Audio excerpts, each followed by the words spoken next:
আমি ওই ব্যক্তিকে জান্নাতের আঙ্গিনায় একটা ঘরের গ্যারান্টি দেই যে ব্যক্তি তর্ক করার সময় নিজে হক এটা জেনেও সে তর্ক থামিয়ে দেয়।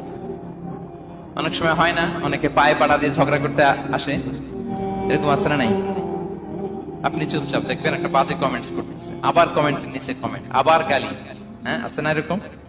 বিষ্ণু বলেন নিজে হক এটা জানার পরেও আর যাতে তর্ক না বাড়ে, যে তর্ক থামিয়ে দেয় জান্নাতের আঙ্গিনায় তাকে আমি একটা ঘরের গ্যারান্টি দেই। وببيت في وسط الجنة لمن ترك الكذب وإن كان مازحا। আর ওই ব্যক্তিকে আমি জান্নাতের মাঝখানে একটা ঘরের গ্যারান্টি দেই যে ব্যক্তি কৌতুক করার সময়ও মিথ্যা পরিহার করে।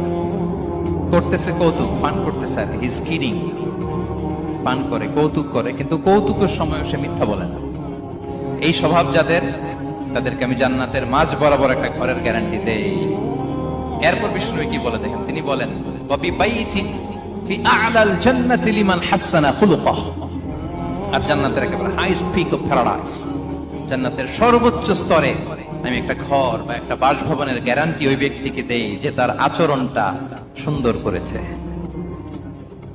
যে সুন্দর আচরণের অধিকারী হয়েছে, তাকে জান্নাতের হাইস্ট পিকে আমি একটা বাসভবনের গ্যারান্টি দেই।